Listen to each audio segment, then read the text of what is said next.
When I was 14, I was diagnosed with recurrent depressive disorder with psychotic symptoms and PTSD, and which is post-traumatic stress disorder, and borderline personality disorder.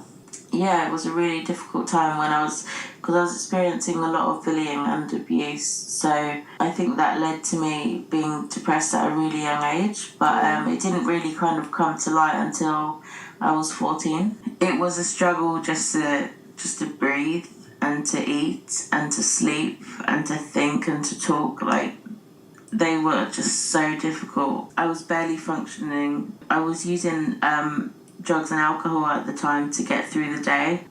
Every single aspect of my life was affected, and I was barely functioning. Sometimes I just wouldn't function. When I was 14, I started to hear voices, and when that happened, it was really confusing for me, but also confusing for other people. So I just remember there was this one time I was kind of on my way home from school, and I was just walking through with my friends to the tram stop, and I thought I could hear someone saying something. So I turned around to these other school kids, and I was like, "What are you saying?" And then they started laughing at me, and they was just like, "Whoa, what are you on about?" But it was actually where I was hearing voices, and then they took the mickey out of me for the whole time I was waiting for the tram, and they was just laughing at me and pointing at me, and like, it was really awkward. But as soon as I said, "What did you say?" and they said nothing, I apologized, and I was just like, "Oh, sorry," but it didn't stop them, carrying on laughing at me and pointing at me, kind of thing.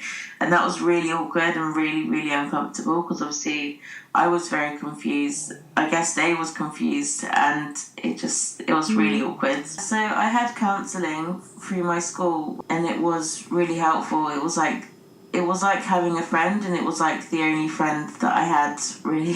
To school was really difficult, because you see all of your friends on like social media and stuff, like they're posting all their pictures, and they're obviously socializing, and there's all the gossip, and you're just missing out. Because school when you're young is kind of everything. Also, I was being bullied at school at the time, so to be missing out on a huge part of your life, and also to be being punished for it because no one understands what's going on, that's really hard. It feels awful. There was a lot of hospital admissions, there was a lot of therapy. I was a day patient at a hospital for 6 months. Sometimes I went to the hospital school. There was others my age. They were going through similar things and different things. And it was, I got to meet people that I could relate to. But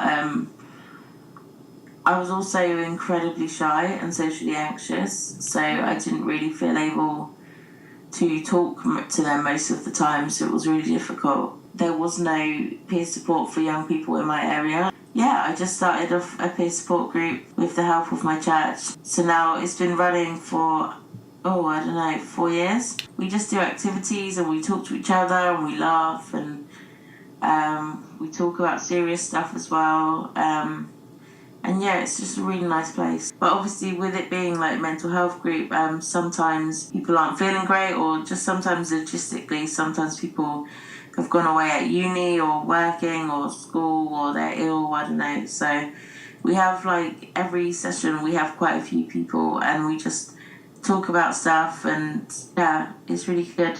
It's really nice to just be able to talk and just like relate to that younger part of myself, like, and just say, hey, like, you're not alone. Like, it's really nice. With some illnesses, like some people think that once you've got the treatment for it, that it goes away and that it never comes back. But I just want to kind of add that it does. Like, sometimes with some illnesses, like, it just happens because it's life. When I was diagnosed with recurrent depressive disorder, like, it came back last year with a vengeance. And I ended up sectioned in hospital for 5 months, being, like, really unwell and really struggling with everything. So I just want to kind of like emphasize that, like, invisible illnesses, they don't necessarily just go away. It's not like when you break a leg, like you fix it. It doesn't work like that. Like, it's something that sometimes can be lifelong. But that's not to try and sound really dark about it, because as much as it can be lifelong, like, and it can come back, and you can have relapses with it. You can also every time you relapse, I think you learn to manage it a bit better, and it's just gonna be, for me, it's just a part of my life that I hate, but I'm learning to embrace it because that's the only option I've got, really.